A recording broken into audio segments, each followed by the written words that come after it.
Some Unsigned Revolution broadcast special with Hyding Jekyll here. Go and say hello, introduce yourselves. Hola, I'm Greg. Hey, I'm David. I'm Jeremy. We are Hyding Jekyll. So, how you guys been doing? What's going on? You got any shows coming up or any news? It's the quiet time of fall, and we're gonna do maybe one more show before the end of the year, and heading down to the Black Forest here locally, and gonna play with some of our friends, a band out of Albany called Dead Kingmaker, and then a brand new band, which I'm blanking on the name of, Ted's new band. It's in. Oh, no. Yeah. I don't know what the name of it is. You didn't write it in the message. So we'll play a hand. Ted's new band. Yeah, Ted's new band. Nobody knows who the hell Ted is, but that's okay. It's his job to promote his band, not mine. And we'll probably go in there and just play a bunch of new shit and have a good time. No stress, no worries about the show. Just go wing it. Yeah. Play some new songs, stuff we haven't played before. Yeah, you're working on some more chapters, right? Well, yeah, the chapter 3, we've got, I think there was 7 songs I'd written down, and then the next weekend I sat down and pulled out another 3 more that I haven't shown the guys. So that's always a plus. He's keeping them from you. Yeah. He does that. Yeah. Hiding them. But we'll probably, the idea is to go in and do like a rough mix of all these songs and turn around and decide which ones will make it to the actual next EP. We'll do 7 songs on the next one, but to have more choice this time rather than, oh, these are the 7 songs, because when you think about it and you go, okay, these are the 7 songs we're going to do, about a month later you're like, man, I really wish we wouldn't have done, insert whatever song. This gives us a chance to kind of feel everything out and decide which ones really grab us. Right. When we come up with 10 or 11 songs, we're all going to have like our 3 favorites, and they're all going to be different. They'll all be different, and we'll fight over it, and then we'll come up with the best 7 that is nobody's favorite. Yeah, just It'll pick be the awesome. worst ones that you don't like. That's what you're going to get. And then we'll end up playing our live shows with the ones we didn't put on the album. Charge double, too, for the ones, the worst ones. But this is what you're going to get. It's like politics. If nobody's happy, it's probably going pretty well. Well, no, because after the band dissipates and we're all dead and gone, someone's got to come back and find the lost recordings. There you go. And if they're no good, Then, no one's going to enjoy it. right, but if they find the best ones, and they're like, whoa, why didn't they play Exactly. these? It's going to stand out We'll be more. Of millionaires after we're done. course. Yeah, the best artists are always better after they're dead. Isn't that how it works? Isn't that why we get families, though? So we leave at least something for them, kind of thing. Yeah. I don't know. My kids are into different music. I walk into the kitchen the other day, and my 15-year-old son's doing the dishes, and I hear, "Come on, feel the noise. Girls rock." And I was like, what the hell is that? And he goes, well, it's Quiet Riot, Dad. And first I had to go, how the fuck do you know that? And then B, why are you listening to Quiet Riot? And he goes, well, it's the classic rock station. Isn't that the best station? And for that moment I looked at him and went, oh, I'm proud of you. I have trained you well, boy. Very good. So, yeah, we'll see. So I heard from a lot of people about the floater show that I missed, which I keep hitting my head. It just didn't You work wouldn't have out. been able to get in. It was sold out. Yeah, but I heard from so many people how well it went, and you guys were basically just one step further in your career just from that show. Like, it was huge. I heard that you guys blew Floater out of the water. Like, everybody that saw the I don't know show. about that. Well, that's what I've heard. So All I know is when we got done, there was a lot of people that said your set was way too short. It should have been longer. And I didn't hear anyone say that about Floater, but their set was awesome. No, there's a live. Their set was awesome as well. But, yeah, we were asked to play longer. But, Yeah, do what Gotcha. you can. Good. We played a great set, though. It was full of energy and it was fun. And we played songs that were off the Lost EP, and we played songs that we haven't recorded yet, and we played some off the new stuff. It was a lot of fun. did you bring in your lights? You guys have this special thing with your lights that you do. You sync up all the lights to the song at specific moments. Well, that was a specific show. So for the CD release party, we had a friend named Mark Nash, who's in a local cover band called Code Red. And they've got an incredible light setup, and he golfs with them. And somehow during that conversation, he had offered up the lights. this is a lot of lights. I mean, this isn't just a little bit. This is a ton. It's like an hour and a half setup to get everything up and looking great. What he did is he asked for our music in advance while we were still going through the mixing process of that album. And so we gave him the music, and he went through and tied everything to changes and little pieces. And then he brought my son in and sat with my son for 2 or 3 days and trained him on the light sequences. Cool. So it was really nice. Now, when you get done with a show like that, where we did play an hour and there was so much energy and so much going on, the last thing you want to do is tear down a light set that big. Because it was another hour of that type of work, and we're not big enough to have roadies or groupies or anything. And that was a long performance, too. You guys were probably drained. Oh, yeah. So we have an idea. I've got a set of lights, but we won't use all of them, and he's bought some new lights. And Oh, speaking of lights, keep talking. Let me turn these bad boys on, huh? okay. That's what they're there for. And so... And then there's lights. Even God said it wasn't going to be that bright. Yeah, there we go. Hey, now you guys can see a little better. So the idea is because we changed the way we set up on stage, too. It used to be the traditional drummer behind and 2 guys up front. And now, when we can do it, it's all of us on stage. He's stage left to me, and he's right, and we're kind of staggered. So the idea is to bring in projection stuff and lighting, a little more simple than what we were doing with that show. But the projection stuff will be really cool because a lot of that will be tied to the words and the music, some samples. Every time we play Wow Hall specifically, we try to up the ante to what I consider the perfect show. And I hope I never achieve it. I don't know. With that night, you guys, I mean, every pause, break, timing moment you had, the lights would flicker, change, and I mean, my brain kind of scrambled a little bit. In a good way, though. Yeah, That was good. His son did a really good job. It draws you in, and I think it makes the changes more poignant. Because when you go from a low, quiet part that's got like a nice green moving, all of a sudden you hit a heavy part and the strobe kicks in and everything gets chaotic in the lights, your mind is affected by that. So it has a lot to do with it. A lot of bands after, I would say, 2000 just got up on stage and stared at their shoes. And so we're not pretty guys. So we can't be running around like monkeys with our shirts off. So instead, we have to find a different way to do things. And so bringing in the lights, bringing in the video and the multimedia and stuff like that. Just playing your guts out. That's what really is. Yeah.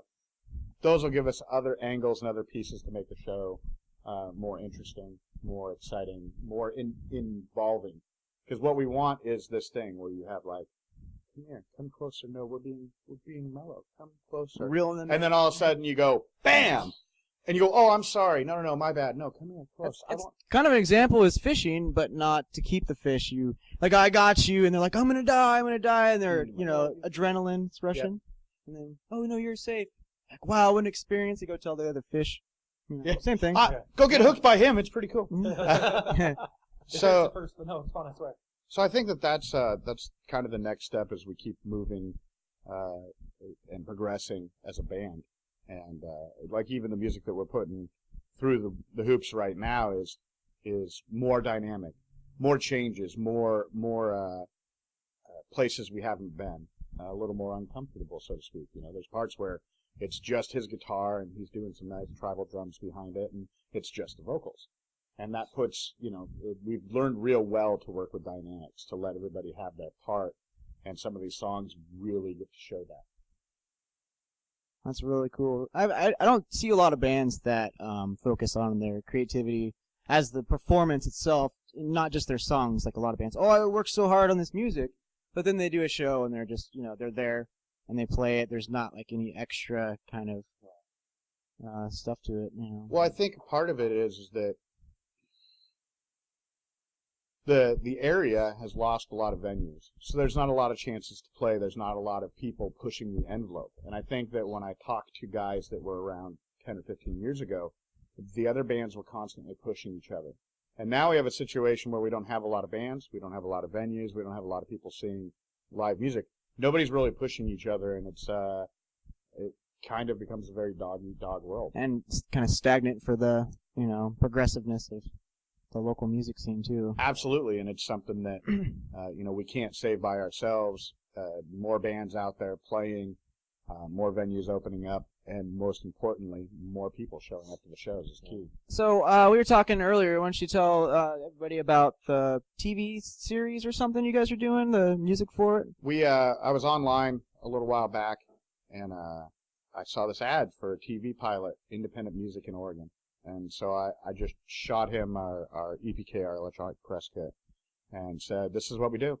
And I had a link to the music, and about 2 weeks later he calls me and says, this is what we're doing. He's got a British accent, and so talks about the idea a little bit and says, well, I'd like to come in and watch you guys play. When they got there, it was an older guy and an older lady, and so we thought, this will be interesting. Yeah, right. And so they talked to us about, the idea of the music and how we go about writing and us individually. Yeah, because they did their little interview of us, and we Yeah. explained, all our backgrounds and what the music is about and what our goals are and all that stuff. Yeah, it's interesting.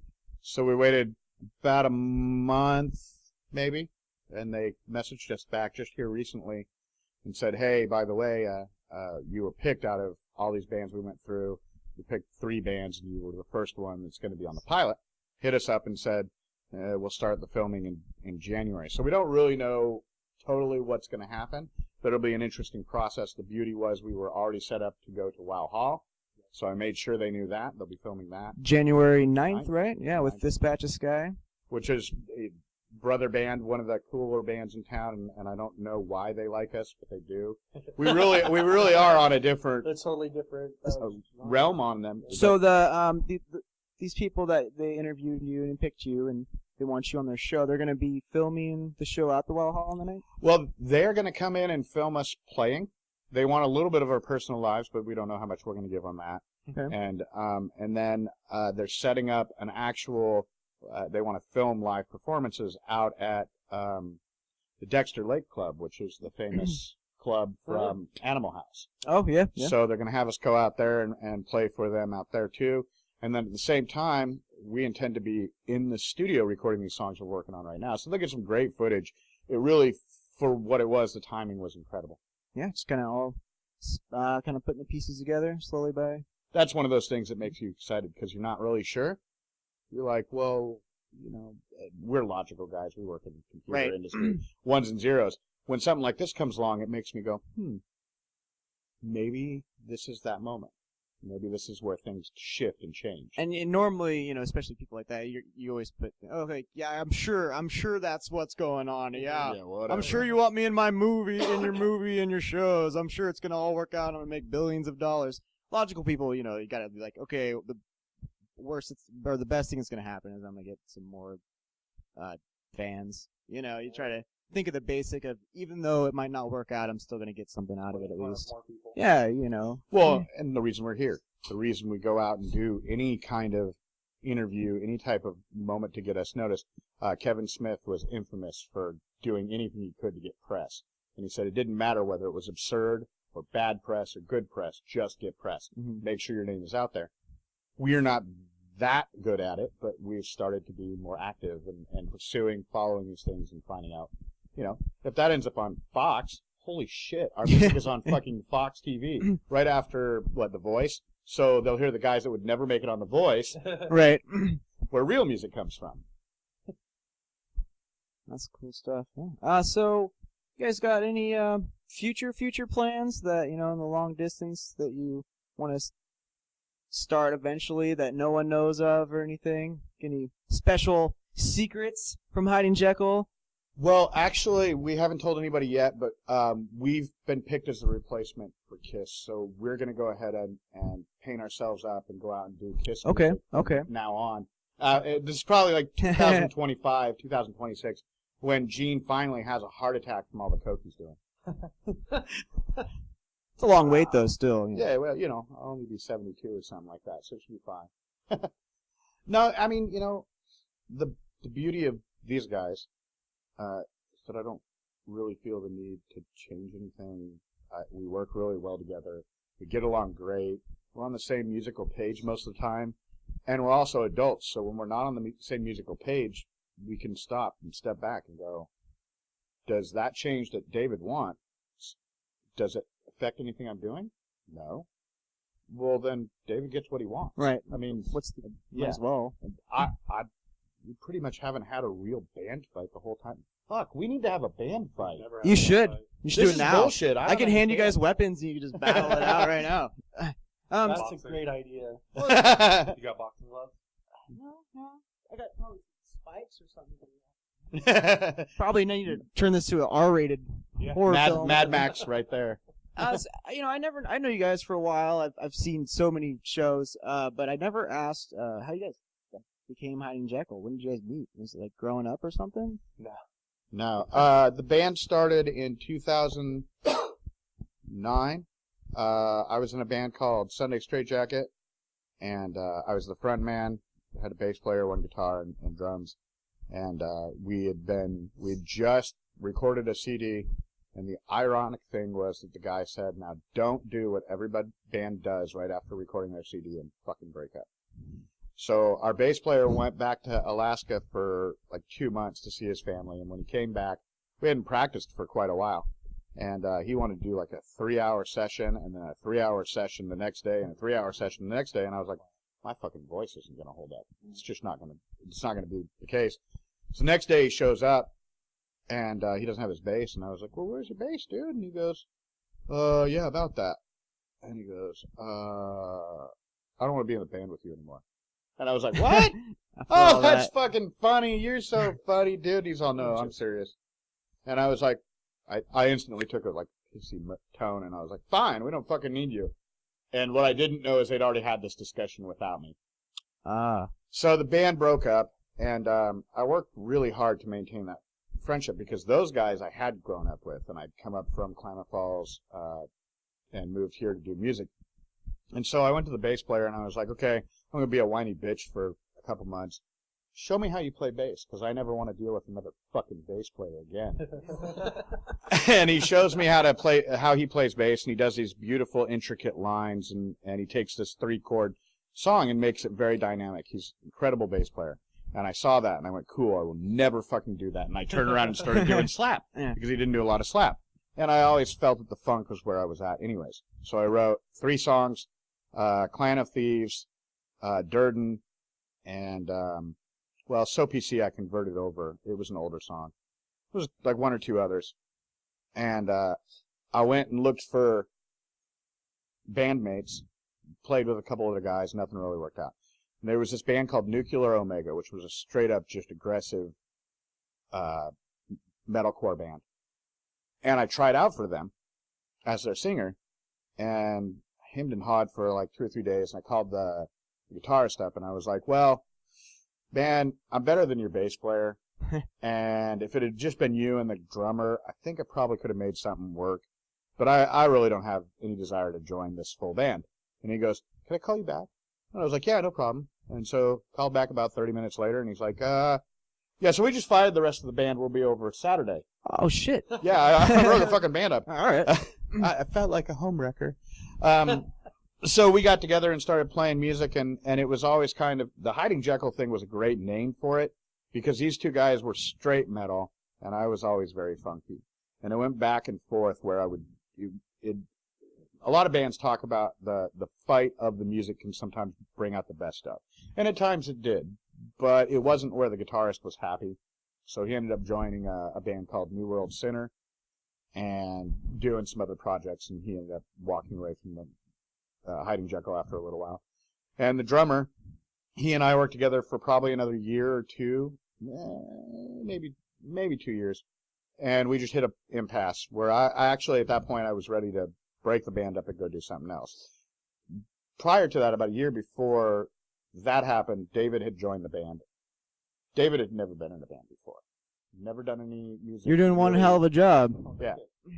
So we worked with him for a while and got him out on stage, and he did a great job and was constantly growing. So the fact that he'd never been in a band was irrelevant. The fact that he was so hungry and he just dove right into the music. And even if he wasn't perfect that next practice, you could see all the work he'd been doing over that time. So knowing that, you don't let that kind of guy go. The guy that has the raw talent and is willing to dive in and do whatever it takes to make it happen. All three of you, though, really. I mean, you guys Yeah. work your asses off. It shows, though. I mean, I'd worked with Jeremy here when he played in Broken Cell, which we considered one of our brother bands.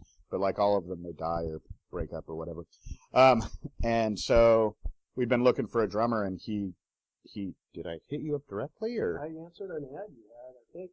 on Craigslist? Craigslist. Yeah. I saw this power trio looking for a heavy funk rock drummer, and then some kind of and funk I, and and I indie was, music, you know, though. and I was like, you know what, that's kind of my style. And then I saw it was Greg, and I was like, oh, I would love to play with Greg, because to me, when I heard his bass style, we used to share the stage in the other bands, I was like, he has a great bass style that would mesh with what I like to do.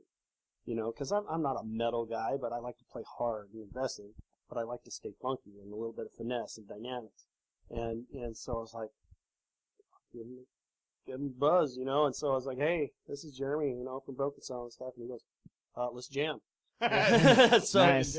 So yeah, we got together and I'll give me 5 minutes. I'll be right there. this is not quite that drastic, but pretty damn close. Like my she's in labor right now, but that doesn't matter. I'll be there. It's about the music, bro. Yeah, so You call so, an ambulance to have them take you to that house, right? Yeah, pretty much. You know, I said, you got room in the kit for that thing, right? And, so yeah, I get there and we set up, and I already knew half their set list just from playing with them before. You know, I recognized the songs, and I was like, oh, that was cool. And then they showed me the new stuff they were working on, and it was more accustomed to what I wanted to do, just because he had grown and he's got a new guitar player and all that stuff. And so I was like, that's great. And then so we run through those songs and do this, and then at the end of the night I'm like, okay, before we decide this is a true fit, let's just jam something out. And we did. We just jammed something out. I don't think it ever turned into a song, but that was my point of saying, okay, I fit with what they're doing. Right. I mean, because we just right away played you a can riff, tell. played a beat, played a solo over it, and I was like, That's it. that works. I thought specifically you said no drummer or no bass players can ever seem to jam to this beat. I said this is my true test of whether I can play the bass player, because I've played with some really good bass players in my time. Oh, Greg, you got style though. The way you and- just flow with it. I mean, and I that's the haven't thing seen that in a while. Is my favorite bass players that I've ever played with play that slappy, funky style. Right. And so I said, if we can play this together, and I just started a beat, and he's like, and I'm like, if we can turn that into a rock song, then we've got gold right here. You know, so. Well, if you're just joining us, this is Hyding Jekyll live, Unsigned Revolution Radio special. Just stick around. We got lots more to come. We're going to play a track here in just a minute. You guys want to recommend a track off of your last album? Pure That's Poetry the single, is so let's do great, that great. And then after we come back, let's talk about some of the lyrics and how it became to be on There you go. music. This is Pure Poetry right now, Hyding Jekyll.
Welcome back, Thank you guys. Thanks it for was a coming long over. trip, but you know. Yeah. We just flew to Egypt and then came back real fast.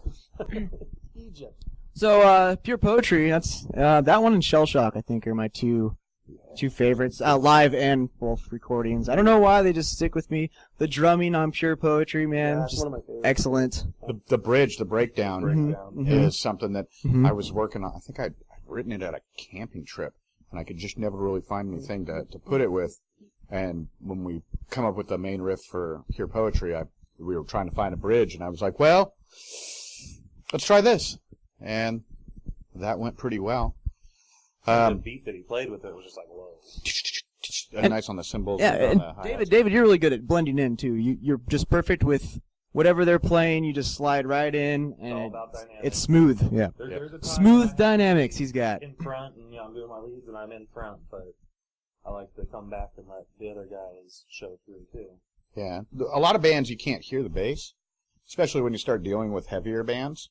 You know, unless you're Primus, especially when you get into metal, bass is not something that gets a lot of dominance in it, and I don't think we're necessarily metal. That's something that gets tossed around, and I think Maybe old school Hyding Jekyll was a little harder. But yeah, well, and that came directly from the guys that were involved at the beginning of it. Yeah.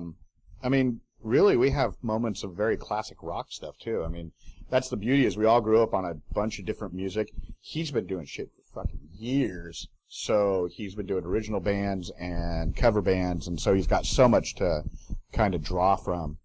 And so that particular song was just fun. It came together really pretty quickly, and it was exciting because it wasn't the normal like pop and slap stuff I do. It was very driving and just was fun to play. We wanted to play it every time we got to practice. Let's do that one again. Those are kind of the ones that we know with this round of songs that we go, oh, well, this one we keep coming back to. The ones that get stuck in our head for the rest of the week. Yeah. So, and like one of the new ones, I don't think we have a name for it, but he started playing and I was like, you want to play? And he goes, no, you do it. And I go, well, I haven't written anything in B. So I started in B and started this 4-chord groove, and it ended up being a really cool song. Yeah, we don't have a name for that one yet. Yeah. Some say and 15 minutes are the two newest ones that are getting played outside of the practice. New music from Hyding Jekyll, apparently. That's probably coming soon. And we were talking over the break that you might come over for a live acoustic set with the It's new something we tunes, can maybe? try and pull off, Oh, definitely. that'd be great. Maybe do like a Hyding Jekyll premieres, kind of thing. I think that would be a great opportunity to show off some of the music, say, right before we get into the studio or something like Yeah. that. Perfect. And I think at the CD release party, we had these two kids come up and hit me up, and he's like, dude, I've waited 2 years to hear new music out of you guys. Mm-hmm. And so that kind of stuck in my head that we really should be producing music on a faster rotation, especially because when you deal with independent bands, the mindset drops a lot faster. You know, if you're a Led Zeppelin fan or something like that, that's stuck in your head. But that local band from your area, they're not really stuck in your head. If they don't do anything for 6 months, people forget who the fuck they are. Yeah. No matter how big you are. People aren't talking about We Have Guns right now, and that's a bummer because they were a They great used band. to, yeah. Flash. I used to be all over them with that. It's a great album too. I mean, Oh yeah, good it's stuff. fine. I was excited. I had heard bits and pieces of the new album that they were working on right before they broke up. Yep. And that's one of the benefits of being involved in this scene and being so willing to go after musicians and talk to them, is that I've always been able to get a hold of music before it actually comes out. Nice. And that's one of those. I am truly a fan of the local music in the area. I think that Eugene has a particular sound and a feel. And it's not just Eugene. I would say the I-5 corridor. And so... The music spirit of I-5. Yeah, I think it is. And I think that, it's not too far from Seattle as far as it rains a lot. So what the fuck are we going to do? We can't go play baseball. So we're going to go in the garage and we're going to make some noise and write. And that gives us Probably why a lot of great music comes from there, because they can't go outside. Exactly. So we're going to record in January.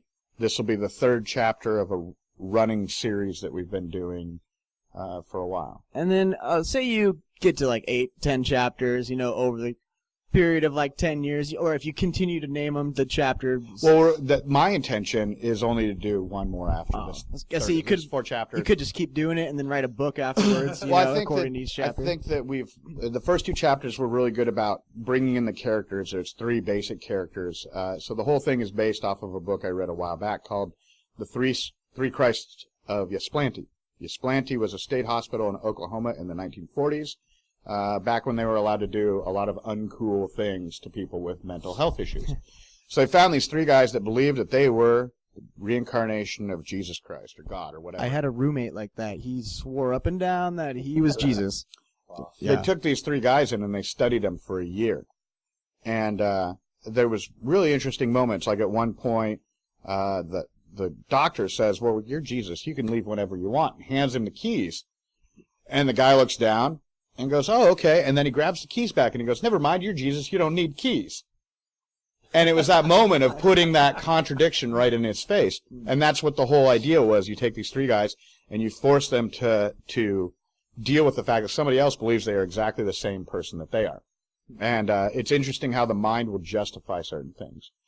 So I went through and I thought, man, this would make a great movie, like a David Fincher type Fight Club, very dark movie, but I don't know how to make a fucking movie.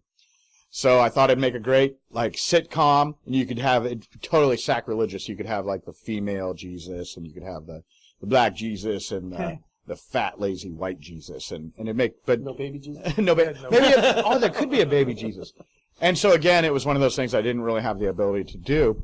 So instead, I go, well, I really like concept albums, and it gives me the ability to not talk about me in our music. Right. Because habitually, people use music as a therapy, so they want to write about their own problems.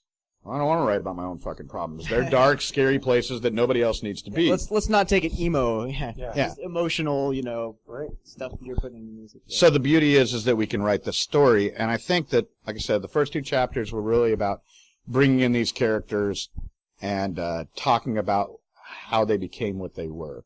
One of them is a military guy, and he went through the war, and every time he turned around, he should have been dead. And he makes it through. Maybe not the rest of his crew, but he makes it through. And so he believes he's brought up through, he's protected. He's got to be Jesus or something. The other guy is a young kid that was brought up in a very very strict church, like what are the people? Westboro Baptists. Okay. So you think about that kind of group of people, and this is a little kid that at 3 years old walks up on the pulpit and grabs the Bible and starts preaching. And they are convinced at that moment that he is a reincarnation, and they feed that to him in his brain. For years, he develops, he grows up, and at some point, something cracks and burns the fucking church down, kills everybody in it, and he ends up in a state hospital still believing that he's that guy. And then the last character is simply just a homeless guy, and he had everything at one point, and he gives it all away on the street, and we are fully convinced that anybody's going to give away everything that you can have in this world today, they have to be fucking crazy. So now, with the 3rd chapter, we'll start dealing with integrating these characters and kind of talking about how they deal with each other and their own damage. And the 4th chapter is going to be sealing up that story. And at that point, we'll look at what we want to do at that point, too. That is the most creative way to make an album that I've heard of so far. I mean, Well, most people are like, hey, let's get some beer and, I don't know, like, watch some strippers and let's go jam about what we just saw. Let's make our album about What's that. wrong with that? There's nothing wrong with it. Nothing, but I mean, exactly. We're not all Motley Crue. It's not as creative as something Right. so far in depth and detail. No, he's got a lot of depth and detail in what he writes about, and it's an interesting process for him to come with lyrics to the music that we've written. And there are sometimes we'll just start, and he's already got lyrics in his head from the stories he's thought of, and he'll just start singing something along, and then he's like, no, that doesn't work, and then he'll write it down, he'll put it in his notes, and then it becomes, what it is, and it's more like I don't know, it's kind of like on 8 Mile, where Rabbit's got his whole list of stuff. Yeah. He's like, someday I will use this, and someday I'll use this, and this will match with this, and this will match with this. And then it all comes together at one point and becomes a song. And that's kind of what Greg does, I think, is he's got this whole make up from this book that he read of the stories he wants to tell and how he wants to tell them. And then he finds one of the melodies that we've written fits that exact moment. And there's some, like, was it Uno, when we did Uno, and he came with this lyric. I was like, that's awesome. That's the one with the, on the age, I was 3, I walk up on the stage, flipped the book open to a random page, spoke for hours of love and hate. And yeah, it was just, that came to me at one point, and I was like, wait, I gotta write that shit down. Yeah, but it was quite a process. It was pretty cool. That's the moment, and that was like probably a year of me getting into the band, I think. And then it clicked on me to how he was doing it and what he was doing, and it became a little bit more artistic at that point, rather than just getting together and jamming and, oh, he's already got lyrics and, we're just doing this, doing our thing or whatever. It actually became a part of the whole creative process. It made me look at it totally differently. What's great too is I've heard a lot of bands, and I always hear bands that kind of have their singers just the noise, like, hey, we need a vocalist, so it kind of, you don't really pay attention to the lyrics, you don't care about it, it's like the background noise with the background noise, So it's nice to actually want to be like, hey, what did he just say? That sounded interesting, right? Listen back to it. Well, and it became even more interesting to me because when we went to record this last EP, Sierra the cat is now in the way. I have a groupie. Yeah. Oh, we have a groupie here. So show us your tits. Oh. You scared her away. Always scaring away the pussy. Nice. But At least your wife will like that. When we went to record this last time, we were like, let's add some harmonies. And so then I had to learn, because I do a lot of harmonies, and I had to learn a lot of the lyrics that I had never paid attention to before. And I was like blown away. I was like, wow, And then there are certain songs too, when people listen to them, they're like, oh, I love that song just because of that one particular lyric. What's the, we used to call it quirky. But there's this one, Outrageous Descent. That song comes on, and there's this one lady, she was telling me, she's like, I love that song, that outrageous song. She goes, because that one lyric just pulls me in, and that funky beat you got. And, I think for me it's the "Don't Call Me an Angel." Yeah. Or don't. I'm an angel. Don't call me by my name or something. Yeah. I usually remember it. I don't know why I can't right now. Did you but hear I'm an Angel? Yeah. Yes. Don't you call me my name? Yeah, and that was, so that whole scene, like I had that moment. Like did you hear I'm an angel? Don't call me by my name was just something that I had uttered while we were playing it. The way you say it too is just great, because then it gets stuck in your head, and then when I wake up sometimes I'm just like, and so I was like, well, I had the image in my head. Okay, well, why is he saying this? And I imagined him standing in the sand above all except maybe one guy. The rest of them are dead, and he's all, don't forget to write this shit down. Did you just see what happened to me? Screaming at the airplanes flying over, dropping bombs. Yeah, and so that was one of those interesting moments where it was, the visual came. And what I would do a lot of times with these songs is I don't know who that's about yet. And I went through this process for a while where I would write down, I think this is about this guy. And then I would have to try and form it around that. And so those can take a little bit longer because what happens a lot of times, you get one line or two lines, or you'll get the chorus. And then you'll have to step back, and it's less a winging it kind of thing, and then you have to be cognizant about writing down the lyrics and making sure they're understandable. Or if they're not understandable, you can bullshit your way through it when somebody asks what you meant by that. As long as it's not like, I need to rhyme these words together that makes no sense. No, it has to. Well, with this, it requires me to be cohesive. It requires me to actually. You know what I'm talking about, though. Like hip hop and rap is a big. Well, a lot of metal. You were talking earlier. A lot of metal. The voice is just another instrument. It's not necessarily. Barking cookie is what I say. Cookie. Yeah, exactly. So he had brought up. He was the first one that really brought it to my attention. He was like, I like this song, and here's why. And he would talk about the lyrics, and it was that moment that I was like, well, maybe I'm writing something pretty good.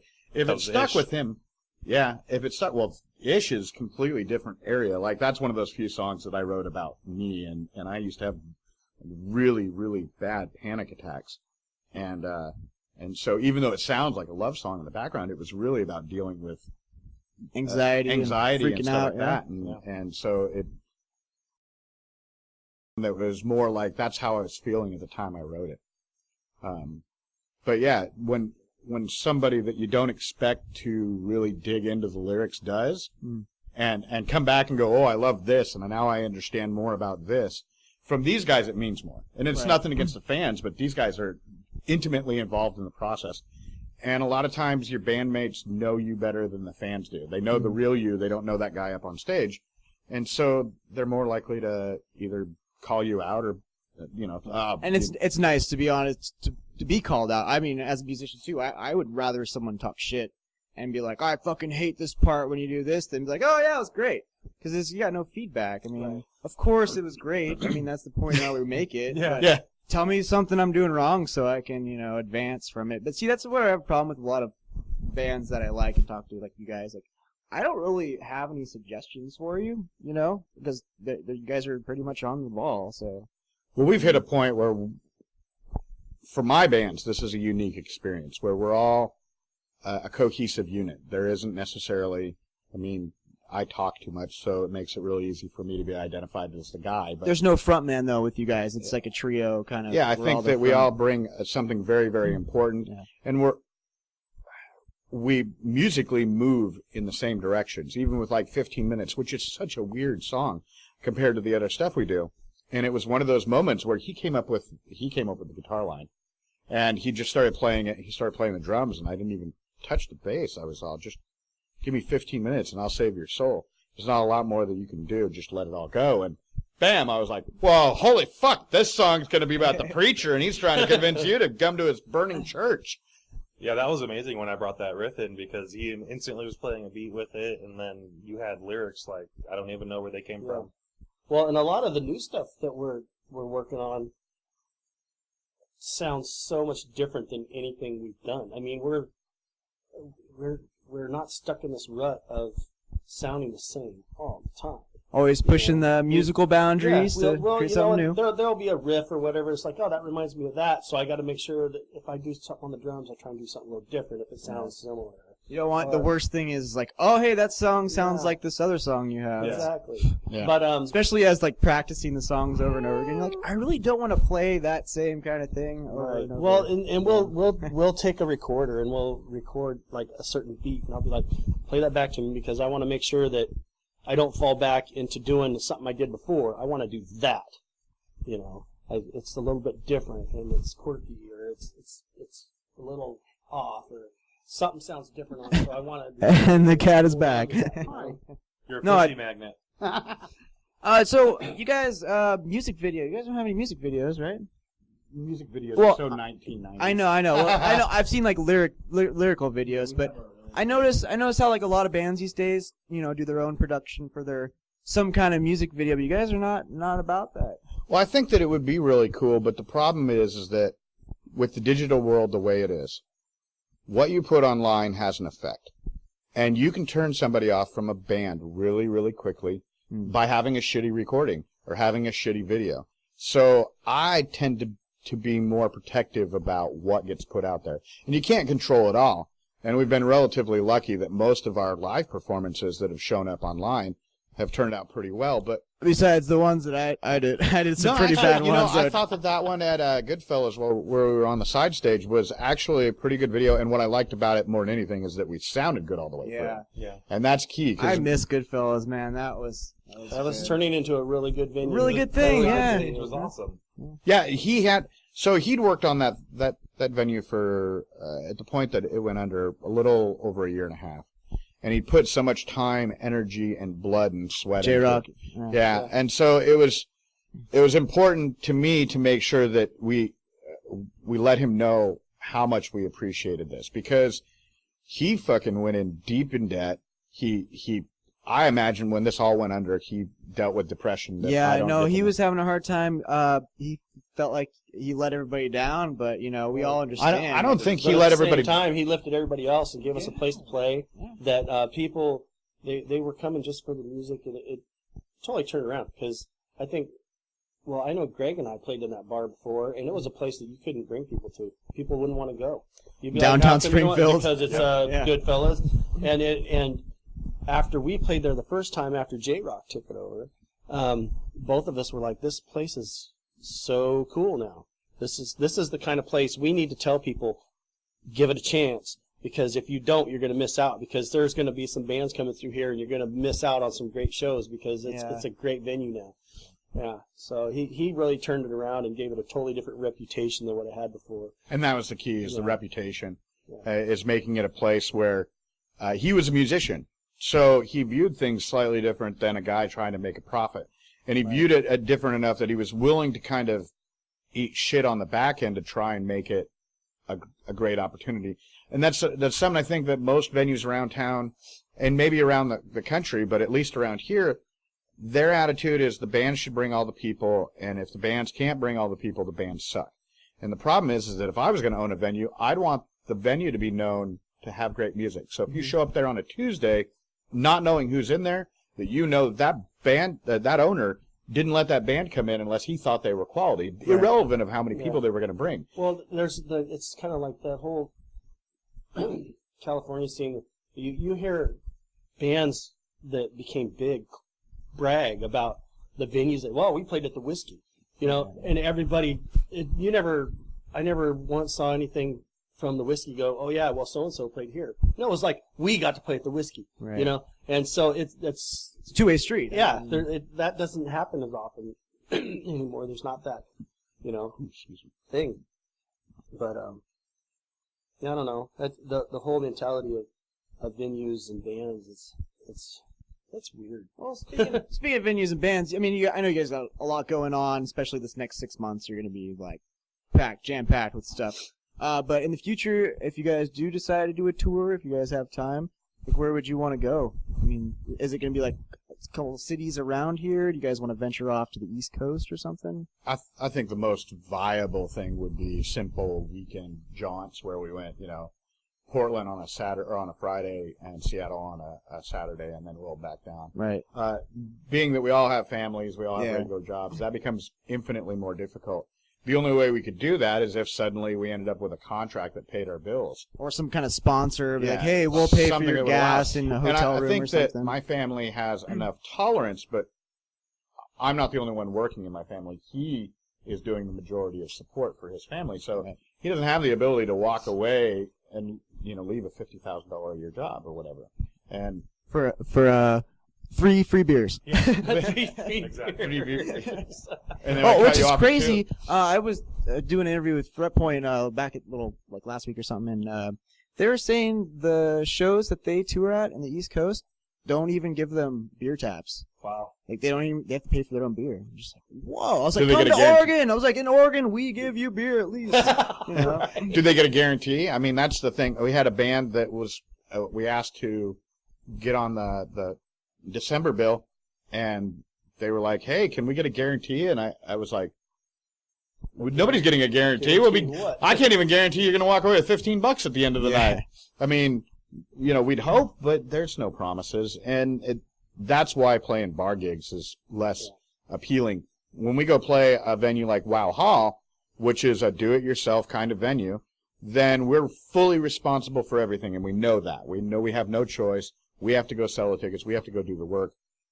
At a bar, you're hoping that people are going to show up and enjoy the music and stuff like that, but you're not charging for tickets. At Black Forest, you're not charging for anything. A lot of it's free shows or $5, and you have like 50 people. And and so those kind of dynamics make it difficult. I'm playing Wow Hall is killer every time, unless there's only 12 people, which I've done that too. Yeah. That's no fun at all. Oh, I remember the sports scene. You guys were there for that festival when that last band played, the Aiden and the Psychobillies. Everybody left, and it was like Derek and I and J-Rock and like someone else.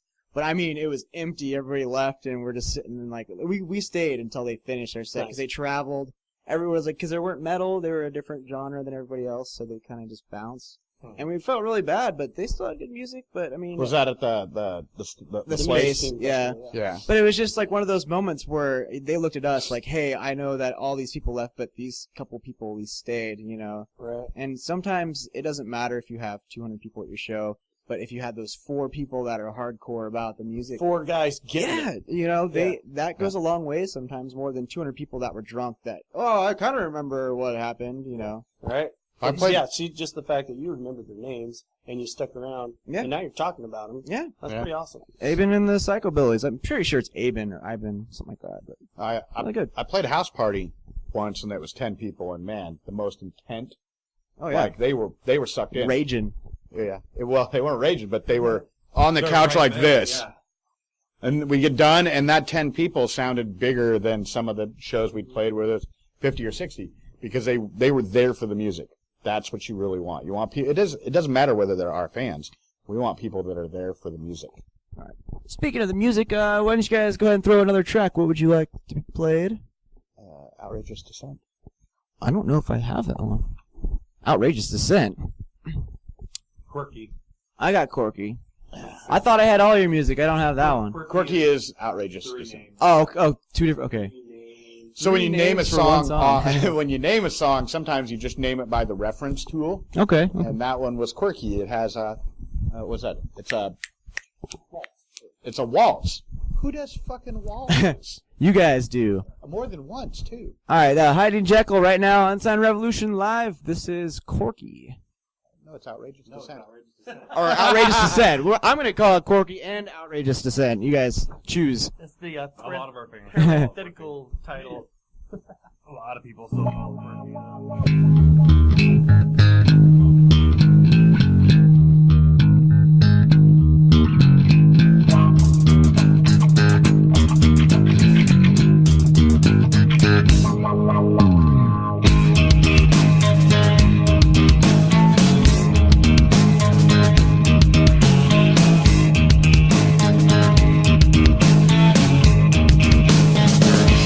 Time after time, we shift and we sway.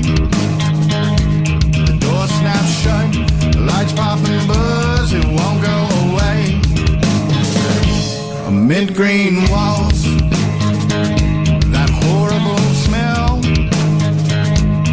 Much like the past, the place to go last, our own living hell.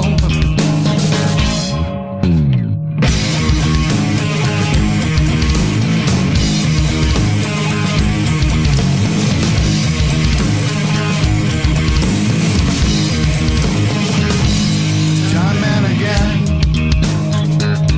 our vision looks bright. We've convinced ourselves nothing else helps, and we must be right. Never proceed, or quickly will fade. Distance yourself, or lose your mind in the charade. I don't wanna die for what you think is right. Tell me the truth, give me a gun, maybe I'll fight. He says, oh, I do, you see. I can see blood, I can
You just heard Corky, or also known as Outrageous Descent. Yes. Outrageous Descent. Yes. Jekyll live. Hiding Jekyll live here on Unsigned Revolution Radio. Let's get back to it. Thanks for coming by, you guys, and whatnot. Yeah, of course. You're welcome. Yeah, of course. We had nothing better to do. It's a Friday night. There's bars. Well, you guys all have families, right? So this is like an excuse to have some guy time too, right? Yeah, we don't get out. Well, I can't say we don't get out very often. We get out quite a bit. I think that I was a much bigger presence 3 years ago than I am today. You used to go out to like every show. I was and it made it. You used to network a lot. I remember that. And then, Now there's not much to network with. There's not a lot of bands out there. I mean, let's see. Do I go to Black Forest or Black Forest. Black Forest? Old Black Nick's, Forest. Old Nick's is starting up soon. Everyone's looking forward to that. Where's that? I have no idea. I hear Old Nick's. Old Nick's is soon. Coming You know, I soon, think I Old saw Nick's. something on Facebook. I'd like you to pay me for that promo. Right. About it. I want my 3 cents for saying that. Yeah, exactly. Yeah, exactly. Yeah. Yeah, new venues, man. If there's new venues popping up somewhere, that's great. What I think would be awesome is if this whole college town of ours would start throwing some more house parties and have Yep. a couple bands Bands come play in. parties, yeah. Yeah. Like it used to be in the 90s. That's I mean, what the thing that's was. how Floater started, man. They Yeah. started playing house parties. Well, Chico, California, too, they played at the Brickworks. I was there, and I remember Chico, if you've ever been to Chico, California, it's one big street, and it's party town. And instead of going to the bars, because all you see on Friday and Saturday is cops out. Like driving by, you just see cops. Everyone rides their bikes. So what we do when I was living there is we would go down the street. It's basically all college apartments and houses and stuff, and you bring either a girl or some beer or something, to hang out with or whatever. And then you'd stay for 15 minutes and go next door to the next party. Go next door to the next party, and you'd be house jumping basically instead of bar hopping. It's house hopping. But yeah. So speaking, they should bring that back. Let's do more house parties and have some bands play. Well, when I moved here in 2001, I just before that read an article by Rolling Stone, and I think the article is probably a couple years old, but it mentioned that Eugene was one of the top 5 music towns in the country. And that's That was by who? the Rolling Stone. Rolling Stone. Yeah. And at the time, that was probably due to the fact that you had what I consider like the peak moment of music in town was like 96 to 2000. That's when you had bands like Floater, Henry's Child, Northwest Royale was just starting up. Oh, you're back again. Hi. Moth, Prod. Sick Nine. So you had all these bands, and you had a very vibrant scene, and you had healthy competition between everybody, and you had. I remember looking in the weekly and being able to see 30 different places to go see music. Hi, how you doing? And now it's not that way. And one of the things that made the place so great is you had basement parties or house parties. So you'd have a lot of like punk, hardcore, the extreme musics. They would play these house parties. And what that meant is that those bands that were more radio friendly, more mainstream, would end up playing the bars because that felt better for you. It was easier for the venues to go, okay, these people won't, even if you're not a fan of that music, they won't run people off. So that kind of thing helped really well. When the city started cracking down on the house parties and stuff like that, Noise ordinance and whatnot. all those bands came up into the scene. So now you have a very eclectic scene. And nothing against those hardcore bands, but if you put a hardcore band with a rockabilly band, you're going to make the rockabilly people go away. And vice versa. Or vice versa, yeah. Yeah, and we run into this problem because we're not the hardcore metal. You guys don't really have a genre. I mean, I think the funkiness, I think it's not funk, but it's like funkiness. Yeah. Yeah. Angry funk. Yeah, Angry Funk. Or thunk, you can call it Thunk. There you go. There we Ooh, go. that, Make a new thing up holy for you. shit. Stand out. Picking on my buddies from This Patch of Sky, we played a gig with them, and so it was in the weekly, and somebody asked to describe us, and I was like, "Oh, we're post-funk," and they were like, "What's that?" And I go, "I don't know, just like any other genre, we fucking made it up." All this post shit, yeah, I don't know what Yeah. that's about. Post rock. Does that mean it was after rock, but rock still exists? So it's I don't understand. I don't get. Yeah, the term post-rock, I looked it up at one point, was coined by Mogwai back in the 90s. And it was just one reference in an article, and somebody attached it to them. And as these bands came up after these initial, what would be like the early post-rock bands, they used different timbres, they used different sounds, glockenspiels, and stuff like that. They would use different pieces to make this music, and then the first thing they pulled out was vocals, because they felt that vocals force your mind to go a certain direction. Let the story tell itself by the individual who listens to it. Exactly. And here you're forced to hear this story. This is the way it is, kind of thing. Yeah. So that genre came up that way, and a lot of those bands, which were just starting to do this, let's see, Explosions in the Sky and a couple other ones, they didn't get famous from doing shows. They got famous from doing licensing deals. They would make this orchestrated music with no vocals, and they would do licensing deals, and they would get picked up, and then that music would end up in movies, and people would go look up that music, and then they would find they really like that band. They'd go find some more music by them. This Patch of Sky has made basically a career out of it at this point. They're just starting to see the taste of what that'll bring. And they're making big waves and big waves. I mean, last time I saw them live, this is before the cello player, right? Yeah. What they added. I saw them live even without the cello player, and I mean, shivers down my spine. I think I cried a little bit. Like, definitely some man tears there, but it was a good thing. Like, I was like spiritually uplifted. Yeah, it's got great emotions, and especially when you bring in the cello player. I got to see one of the first times that he played with the band, which is again a nice advantage to being involved in the scene, and they constantly are evolving as well. So Kit, who's probably, he's not really the front man, but he's the driving force behind the band, he'd ping me, by the way, I just got a licensing deal through this, or our song is going to be played on the Tokyo Car Show for 48 hours as they spin the new Mustang. That was actually one of the things they got. Wow. Yeah, and they made like $1,500 or something off of it. They made a decent chunk of money, which allowed them to go back in and do some studio So work. this could be a whole new thing for bands. It's like, hey, why don't you make money? The money is in licensing. So last week, or this week actually, I went through and he's always really good about like, oh, these are the people I use. You know, most people hide that shit. They don't let anybody else know where they're getting their success. And Kid is such an upstanding guy that anytime he's got an in or something like that, he's passing me this information. And so I went through my notes at one point with him, and I found all the licensing people he had said these are the guys I've had the best success with, and signed us up for, I think it was like 6 different licensing companies. We'll see if something comes out of that. Yeah. And that's really, I mean, that'll bring money that doesn't require cultivating a fan base. It'll bring money that will allow us to be back in the studio and do that kind of thing. So that's another venue, another avenue, and I don't think most bands know about it, and I think a lot of times bands don't want people to know. Yeah, I think it's a relatively new thing that people are starting to be aware of, but... Yeah, because I think at one point that was all controlled. Like, you didn't really get licensing deals until you were signed, and once bands stopped getting signed, because it's not really the way to go... Fell apart, yeah. Then they had to go elsewhere, and so they opened up their tactics. Well, let's give open invites. You give us your music and let us listen to it, and we'll decide whether it's worthwhile or not. And so that's the process we're going through now.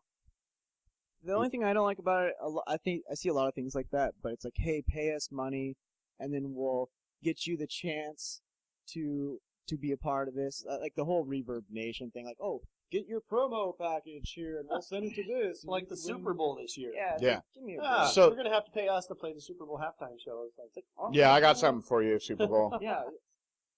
I think the groups that we went I'm through. gonna pay you for my services. Yeah. The groups that I went through and the ones that he had recommended were all, they don't charge you anything up front.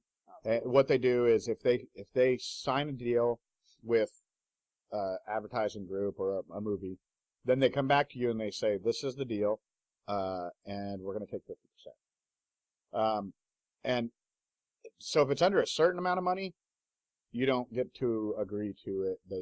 If you signed up with them, it's part of the deal. If it's above a certain amount of money, then there's other negotiations. Or if it's something like they want to license a song off of you, but they don't want you to use it for anybody else, so a sole control of it, then it goes through a different process, and you're going to charge a lot more. If you want my song and nobody else can use it, Hell yeah, I want some money. Yeah, how many bands though that you hear on the radio now though the first time you ever heard their music was on a commercial or on a movie, and like that song a couple years ago, the We Are Young song. Yeah. Oh, by First fun. time, first time I heard that was on a commercial, and then all of a sudden it's all over the radio, and you're like, this is ridiculous. What? Yeah. You know, and now they're charging money, playing shows, and doing. I don't even want to get started on a rant about the oh la la la yeah bands. It's Right. like, you know, you could probably say something instead of doing the like bro man dude yeah. Yeah.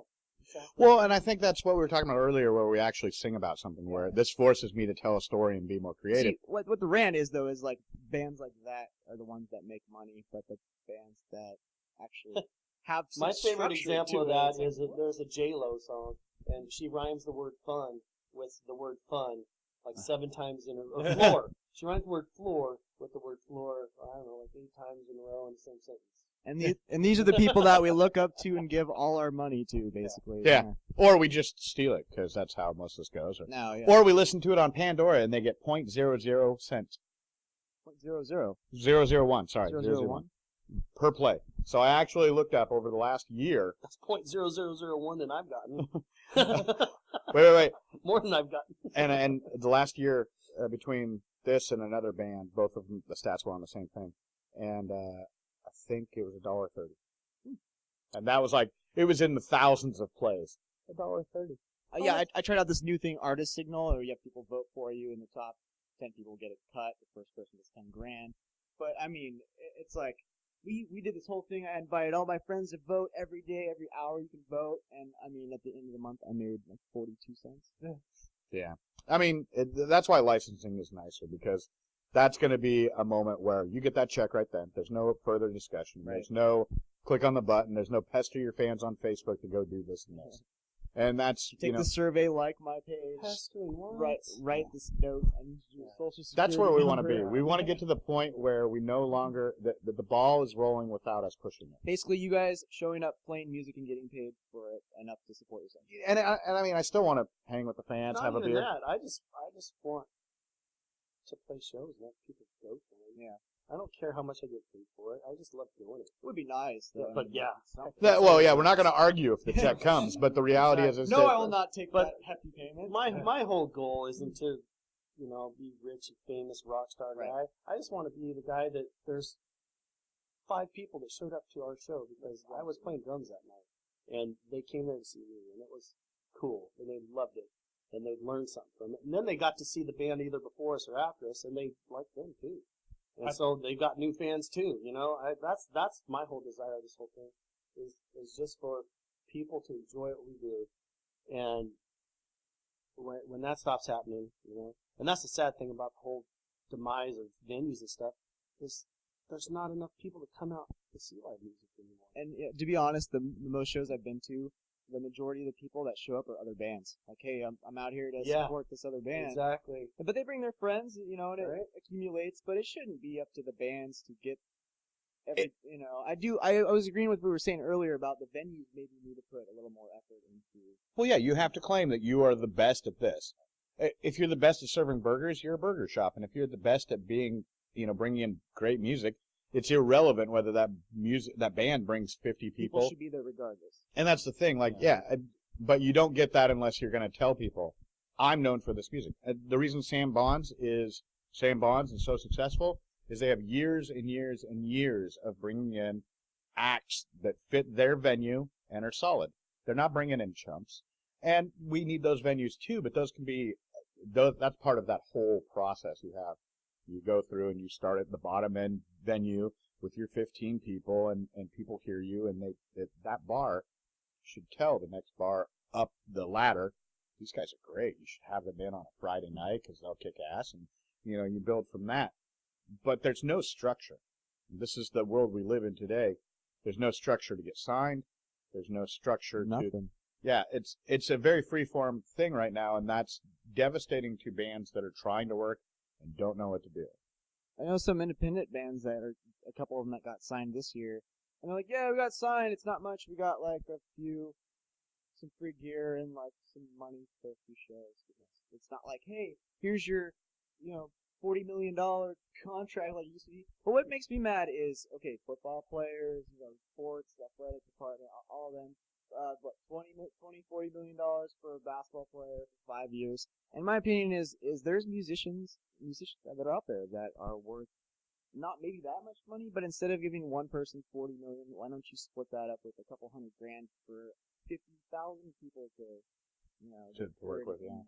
I'd paid like to instead be of just one. I'd like to be successful enough to where someone's helping us pay to record our album. Keep Not going. necessarily like to be able to quit my day job or anything, but yeah, just to be able to go into the studio and make the product. Make it self. Am I going to afford Yeah. new strings this month? Right? Yeah. Or to be able to go, if I take a few weeks off of work to do a tour, is it going to kill me? And that to me is. I look back and go, man, if I would have done this when I was 18, I would have. Start your kids when I they're would have 2. done it, and I would have done it hard and stuff. But I fell away from that because I was young and got married and did this and took 10 years off playing music. Got a drum kit, and then I went, I need to keep doing this because I haven't done this, and this is the one thing that I miss in my whole life. And not that to say you have regrets, but you look back and think, man, if I would have, when I was 18 and I didn't have any bills, if I would have put 8 hours a day into doing this instead of working, how good would I be? And how many people would I have met? And where would I have gone with this? But we're all in this now because we all love doing what we're doing. Yeah, you can't do it for any other reason. You can't. Well, I mean, if you Big Floyd's a perfect example of it's never too old to play music. Yeah. Put it on another Yeah. album. I mean, the people that are left with this are 2 people left. Yeah, well, that recording specifically came from the last recordings that they did, and it was, I believe, the keyboardist's idea to be able to take these ambient songs. Most of them don't have lyrics, Right. and take these ambient songs and get them out there to do something with. And I think that was Gilmore's tribute to what's left. Yeah. To me, it's a great chapter. It's the credits rolling. Well, it'd be great. It was just an example. It would be great, though, is having, if you guys are still around when you're 90 years old, playing in the retirement home, I'd probably go to your show and be like, with my cane, and be like, yeah, hit somebody in the face. It's not that far away. I mean, at this point, You're going to have to take your teeth out for this one because this is a good one. you throw Have your panic button ready. That's right. morphine, more morphine. Oh, now I see what he's singing about. All the old people are like, what? I can't hear anything. Can you turn it up? Turn it This is up. the first time in 42 years I've asked a bass player to turn it up. Well, I don't know how long we'll do it. I mean, him and I were talking about it the other day, and I basically, he was like, well, if Hiding Jekyll doesn't make it, then I'm probably not going to do anything else. And I said, well, you fuckers would have to quit the band. I'm not stopping. Right. This is what I like doing. This is my outlet. I've got other bands that I do other stuff with, and there's one other one that has original music tied to it, and that's it. The rest of them are cover bands and stuff like that we're not really... I'm in them to support this. I'm in those so that I can put... Because a cover band makes more money. Because it's a service. You don't get away with, well, if you don't bring anybody, we're not paying you. If no, the fuck fans you. I know showed the up. song, and you're gonna. I showed up. It's irrelevant whether you didn't put the posters we gave you on the fucking wall. We showed up. We're getting paid for 4 hours. So that makes that aspect nice. There's other It's parts. more like a job. Yeah, it definitely is more like a job, and it's not the same. But this Release. seems to be more work. Absolutely. You know what's funny about the cover bands too is I see a lot of them starting cover bands with bands that are still playing shows that are like mainstream. It's like, wouldn't you get sued or what's the point? Like, so Or you're like the still tribute. alive and touring, but I'm gonna make a cover band of your band, basically. And copy Well, your you stuff. can't. Technically, the bars pay to have that licensed music played in their venue. Okay. Yeah, they have. And we're, as a band, you can't play and record another person's song and profit from it that way. But for it to be played and not recorded is different. That just requires a BMI membership, and if you have a BMI, So that's where a lot of bars are saying, yeah, we can't afford to do this anymore because we have to pay for the license. Right. That's one of the things that he had brought up when we talked about Goodfellas, is that it was $600 a year. So he broke that down to weekends over the time, and he said it was something like The moment you say, I'm going to do a show on a Friday night, $50 out the door. Instantly right there. Wow. And then you have to bring in a sound guy. Well, there's $100. And then you have to bring in, if the band's actually going to do any good, you're going to have to bring in another bartender. And so you start getting in the situation where the band has to do something. There has to be somebody there to make that money. That's where he ran into the problem, is he was just like, out of pocket paying bands too. I remember we're negative $200 tonight, but these bands are going home with money. Like, to me, that's why I loved it so much. It's like, yes. Well, he was dedicated to the cause. Yeah. And he made shifts to, because basically, and he couldn't have done this without his reputation. He said, I'm going to charge for bands. I'm going to charge $5 cover. And I went, ooh, I don't know about that. And he goes, look, you guys are worth it. And anybody that's going to come out and see you for free is probably going to come out for $5. So let's make them pay to see the bands, because they should be supporting the bands they care about. And I went, okay, that's excellent logic. And what he found, it was towards the very end, but what he found is that he was making enough money to cover the bands and cover the costs a little bit, which made it a little bit easier. But at that point, it was too far in. Yeah. And I mean, everybody thinks about this. You've seen the memes that say, oh, $1,000 worth of equipment, 7 to 10 hours a week of practice to get 2 beers and $15. Right. And that same thing with traveling, the show. Like, oh, I'm gonna play 3 shows across the country. There goes my entire spending for the entire year. Yeah. Pretty much. Even bands like Floater that we, until you start digging deep, we all think, oh, they've done it, they've made it. Those guys all have jobs. They're broke, Yeah, they don't have any extra money. And now, I mean, they're used to going and playing huge venues, and now they're playing Wow Hall, which is, they would never say this, but it's a step down. The last 3 gigs before that or more were all McDonald Theater gigs. Mm-hmm. So now they're back to Wow Hall, and they put on great shows, and they sold out the second night. But it definitely took some work this time around. We sold 100 tickets? Just around 100 tickets ourselves. And it's good. That's a good amount. Well, it's an excellent amount, but even that, it was, people can be kind of lackadaisical and not really involved, and they go, oh yeah, that's a great idea. I don't know if I can go. What are you gonna do? Oh, well, I was gonna play Mario Kart. Right. Oh, there's a new Mario Kart? Yeah. Fuck, I didn't know. I'll be over there. No, it's for the Nintendo 64. Are you fucking serious? Oh, okay. I'm gonna kick your ass. Right. And so you get those people. I need to call your mother right now. Yeah. Tell her to kick you out of the fucking basement. No, you're like, okay, show's gonna be delayed an hour. You guys drive over to his house, grab the 64 and smash it. You're fucking going to the show now. Yeah. So, I mean, that was a real excuse I got from someone. That's not a lie. It was a real excuse. I'm gonna be playing Mario Kart on my Wii. Oh, but it wasn't a new one. We got Mario Kart on the Wii, but I would rather. My future wife's listening to this. Please don't hurt me, but I would rather light the Wii on fire and walk away to the show than play a fucking game and miss a show. Yeah. The show. That's a good woman. Keep that one around.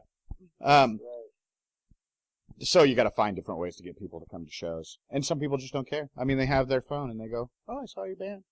Oh, that's very cool. Yeah, we're playing." Cheerleaders, maybe the football people and basketball have cheerleaders. Well, see, so here's yeah, right.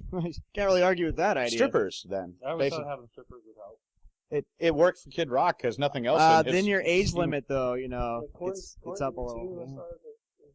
Well, we wouldn't be able to use the strippers at the Wow Hall. Yeah, I think that it just comes down to we're going to keep grinding out what we do, and if people love it, then awesome, and if they don't, we'll keep doing it, and there'll be plenty of music to be made down the road. All right, if you're just joining us, this is Hyding Jekyll live on Unsigned Revolution Radio. We're going to play another song by these guys, and we'll be back to wrap this up here. You have to pick it this time. I guess I got to pick it. I am going to pick... Oh, there's so many. There's so many to choose from. Now I'm on the spot. They put me on the spot. We are going to listen to Shell Shock. I got to do Shell Shock. Although Rockabilly is pretty good, too. Painting Pictures, another good one. This is a hard choice. All right, so we're gonna play Shell Shock. Yes. Okay. Hyding Jekyll right now with Shell Shock.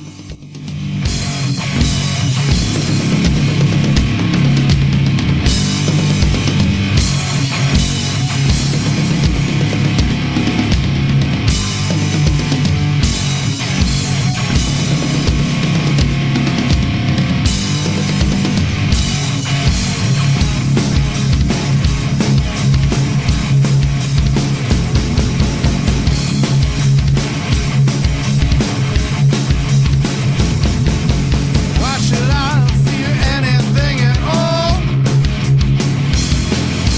There's no way I'll be sacrificed. Seen the bullets aiming for my soul. Miss me when it should have been goodnight. Didn't you hear I'm an angel? Don't you call me by my name. Ghost witness, write it down now. Oh, a hero saves the day. I saw the team almost fall apart.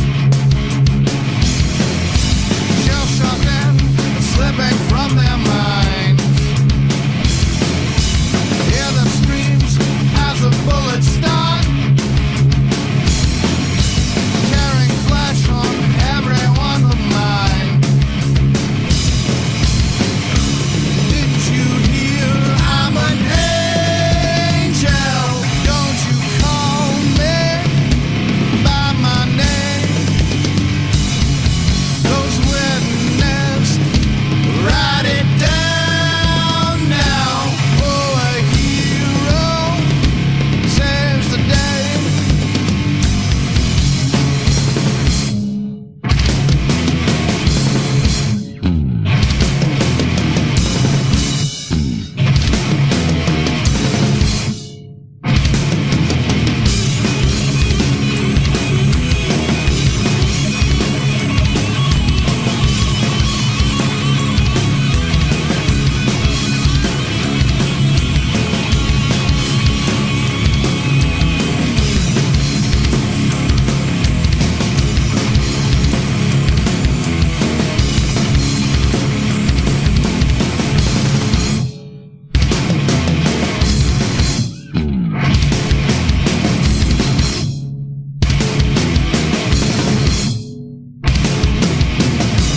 Did you hear I'm an angel? Don't you call me by my name. Those witness, write it down now. Oh, a hero saves the day.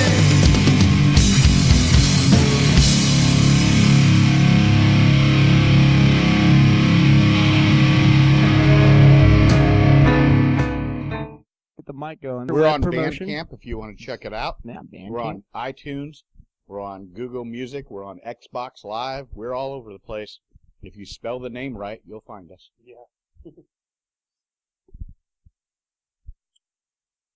So, what else we got?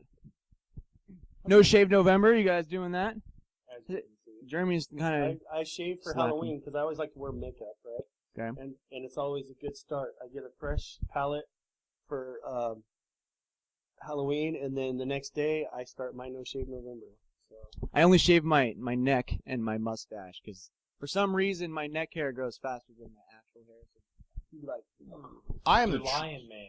I'm the true hipster, so I shave during November, but I can't shave this off because nobody wants to see that. yeah. I'd look like a fat 14-year-old. I did no shave October and no shave September.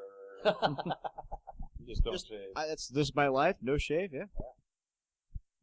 That's all. You have a job though, right? Yeah. And you don't have to shave. We're Oh my fucking God. Oh my technicians, God. man. I like Worship. We work in a building where, we won't say the name, but we work in a building where you can definitively, without a doubt, see the guys that make the really good money I know the place you're talking about. and the guys who do the work. And the guys who do the work come in shorts and a t-shirt and unshaven and their hair's messed up. Is this the place where I don't know if Gary still works there? He doesn't work there. Okay, anymore. yeah, I know. But he did, yeah. that's the place. And then the people who make money come in with button-up shirts and slacks and Pretty nice straight up shirts. suits. But if you pay me Straight up. $70,000, I might wear a fucking suit. So Well, when they sent me to California, I was having a conversation with one of the programmers, and he was talking about how he can't afford his house on the $250,000 salary they're paying him. oh, Yeah. cry me a fucking river. Yeah. Damn it, now we gotta Wow. pay Timberlake? Shit, man. $250,000 as a band. Could you imagine what you can do with that? I think I had a discussion with somebody else the other day, and this is how musicians kind of feel about the scene. I said, a buddy of mine just got done with school. He got a master's degree in history. Cost him $45,000. Couldn't get a fucking job. So he decided he was going to become a teacher, so he needed to do another year and a half or so. And so he didn't want to do a 2-year degree, so he did the high-speed one. It was a year and a half or 16 months. Cost him $35,000. So that's, what, $80,000? And I said, if you were given $80,000 to go to school or make music, what would you do? And both him and the other guy immediately said go to school. So that's the faith that people have in being able to make money as a musician. And I think that if you gave me 10 grand, I could get us going and moving along. We would have a very solid, great sounding CD. We'd have all the swag we need. And we'd have a stage set up that would blow minds. I think we should pay people to go to school, become more intelligent. That way, as a society, we'd progress further. Well, there's without a doubt, the more educated people are less likely to break into your house, rape your children, and destroy things. Making smarter decisions as a species, worldwide. But then again, a lot of times in school, like I don't have a degree. I never went down that road. I've got 15 years of support experience, so that's worth something. I wouldn't go back to college unless that was my only choice at this point. I talked to this smart guy. I forgot his name. This Mike or something. This random conversation I was having with him, and he sat me down. I think it was an interview for a job. And I got the job. But long story short, he broke it down and was like, if you, instead of paying all the money to go to school, why don't you check out books from the library, do research, 5 years, 3 days a week, put in the time and effort. That's pretty much a degree without the degree. I mean, in a lot of places these days, you could have 3 master's degrees, and they're still not. You're gonna be working at McDonald's, unless you find that one job out of the whole state that's gonna hire you for that one skill that you went to college for. Yeah, who knows? I do my work simply because it affords me the ability to meet my requirements as a family man and make my noise. All right. I think we might end this here in a minute. Hyding Jekyll here, everybody, live on Sun Revolution Radio. After the show, stick around. I'm gonna play every other track that we haven't played tonight, back to back afterwards, so you can get your fix. If you want that, because I want that. I don't know about you, but I want it. I want that music fix. So yeah, thanks you guys for coming by and whatnot. This is Jeremy, the drummer, and then we got Greg, bass slapping McGee over here, and then David, who says a few words, but everything out of his mouth is Pure quite poetry. intellectual. Yeah. All right. Well, everybody, keep rocking out on Sign Revolution Radio. Stick around for some more. I hope you Hyding all Jekyll, get laid. everybody. Hyding Jekyll. Black Forest on the next December 19th, Yeah, December 19th, Black Forest. Forest, or January January 9th 9th, at Wow Hall. Be there. Be there.